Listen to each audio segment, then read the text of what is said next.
Assalamualaikum warahmatullahi wabarakatuh. Kami dari kelompok 7 yang beranggotakan Yuni Chandrika Dewi NIM 117 dan saya sendiri yaitu Lisdiani Latifatul Alif NIM 121.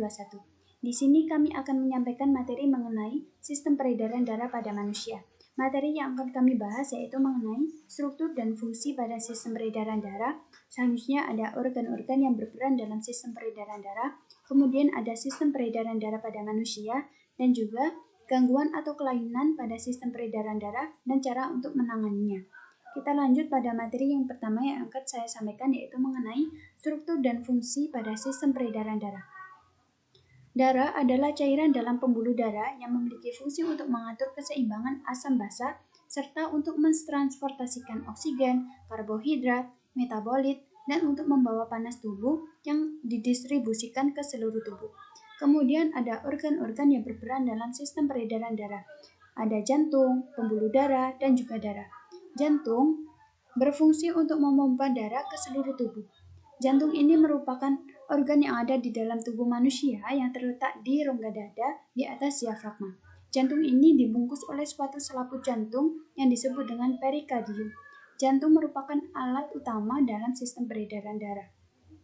Tenaga untuk peredaran darah pada umumnya ditimbulkan oleh adanya denyut jantung.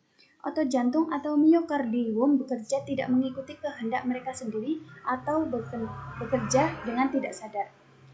Pada sekat antara serambi jantung terdapat suatu simpul syaraf yang merupakan cabang dari simpul syaraf tak sadar. Simpul ini akan bercabang-cabang ke otot serambi jantung, kemudian keluar berupa berkas yang disebut dengan berkas His.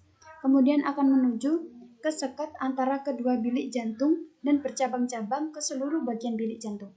Selain itu, jantung juga dipengaruhi oleh saraf-saraf. Yang pertama yaitu saraf vagus dan yang kedua adalah saraf akselerans. Saraf vagus ini dapat memperlambat kerja jantung, sedangkan berbeda dengan saraf akselerans. Saraf akselerans ini akan mempercepat kerja jantung. Jantung yang terus-menerus bekerja memompa darah ke seluruh tubuh akan mendapat makanan dari nadi tajuk. Nadi ini sangat kecil sehingga dapat tersumbat dan akan mempengaruhi kerja jantung dan dapat membuat kerja jantung ini berhenti. Peristiwa penyumbatan nadi jantung ini disebut dengan koronariasis. Jika serambi jantung mengembang, maka jantung akan menghisap darah dari pembuluh balik atau vena cava superior dan vena cava inferior. Jika serambi jantung menguncup, maka bilik jantung akan mengembang sehingga darah akan mengalir dari serambi masuk ke dalam bilik. Waktu itu, otot bilik akan mengendur maksimum dan ruang yang ada di dalam bilik akan mengembang secara maksimal.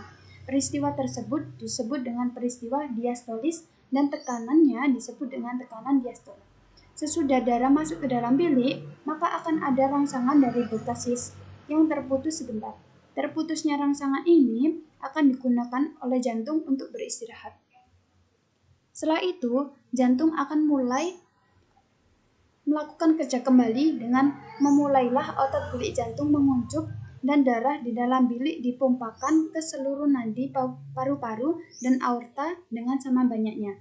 Peristiwa ini dinamakan dengan peristiwa sistolis dan tekanannya disebut dengan tekanan sistol. Kemudian organ yang selanjutnya yaitu ada pembuluh darah. Pembuluh darah ini berfungsi sebagai saluran untuk mengalirkan darah dari jantung ke seluruh tubuh. Pembuluh darah ini dibagi menjadi 3 yaitu ada pembuluh nadi, pembuluh darah balik, pembuluh darah kapiler. Yang pertama yaitu pembuluh nadi. Pembuluh nadi ini juga disebut dengan pembuluh arteri yang berfungsi untuk mengalirkan darah dari jantung. Kemudian pembuluh nadi ini kaya akan oksigen kecuali pembuluh nadi yang ada di paru-paru yang kaya akan karbon dioksida. Pembuluh nadi ini terletak di dalam antara jaringan-jaringan otot. Pembuluh yang kedua yaitu pembuluh darah balik atau vena yang berfungsi untuk mengalirkan darah menuju ke jantung yang terletak di permukaan tubuh. Terletak di dekat permukaan tubuh. Pembuluh ini kaya akan karbon dioksida kecuali pembuluh vena yang ada di paru-paru yang kaya akan oksigen. Pembuluh darah yang terakhir yaitu pembuluh darah kapiler. Pembuluh ini merupakan pembuluh darah yang sangat halus dan terdapat di seluruh bagian organ tubuh. Kita lanjut ke materi selanjutnya yaitu organ peredaran darah yang ketiga yaitu adalah darah yang mengalir ke seluruh tubuh. Darah ini merupakan cairan yang terdapat dalam tubuh yang berfungsi untuk mengirimkan zat-zat serta oksigen yang dibutuhkan oleh jaringan tubuh. Nah, darah ini merupakan kombinasi dari plasma dan juga sel-sel yang beredar ke seluruh tubuh. Darah memiliki fungsi penting bagi kesehatan manusia. Salah satunya itu untuk memasok suatu zat-zat penting ke seluruh tubuh seperti gula, oksigen, dan juga hormon. Kemudian kita lanjut ke materi selanjutnya yaitu sistem peredaran darah dan juga gangguan atau kelainan pada sistem peredaran darah dan cara untuk menanganinya yang akan dijelaskan oleh Saudari Zudi Cantika Dewi. Baik, selanjutnya yaitu sistem peredaran darah pada manusia. Sistem peredaran pada manusia ada dua, yaitu sistem peredaran darah kecil dan sistem peredaran darah besar. Untuk sistem peredaran darah kecil, yaitu darah mengalir dari bilik kanan menuju paru-paru melalui arteri pulmonalis. Kemudian di dalam paru-paru terjadi pertukaran darah yang banyak mengandung karbon dioksida atau CO2 dengan darah yang banyak mengandung oksigen atau O2. Lalu darah yang banyak mengandung oksigen atau O2 kembali ke jantung melalui vena pulmonalis. Selanjutnya yaitu sistem peredaran darah besar.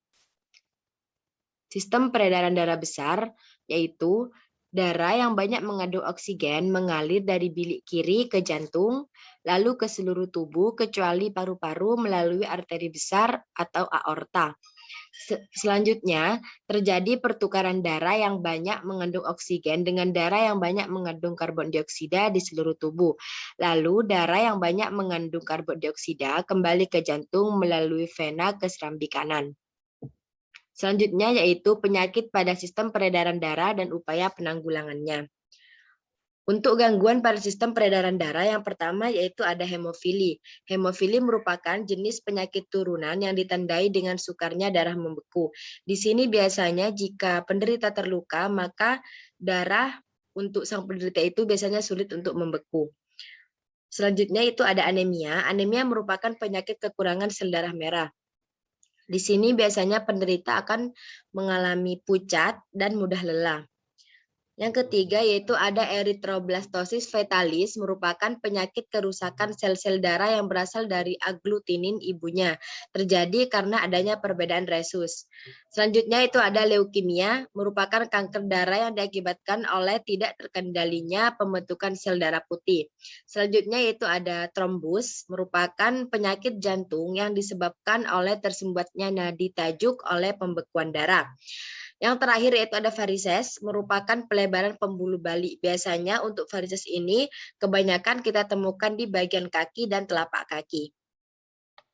Selanjutnya yaitu ada upaya penanggulangan dari gangguan sistem peredaran darah. Yang pertama yaitu melakukan olahraga dan istirahat yang teratur, lalu menjaga pola makan sehari-hari, bisa dengan makan makanan yang sehat, yang bergizi, dan mengurangi makanan yang cepat saji atau makanan instan. Selanjutnya yaitu menghindari makanan yang mengandung alkohol, lalu menghindari kebiasaan merokok, menghindari stres yang berlebihan, dan menjaga berat badan dalam kondisi ideal. Sekian yang dapat kami sampaikan. Terima kasih atas waktunya. Wassalamualaikum warahmatullahi wabarakatuh.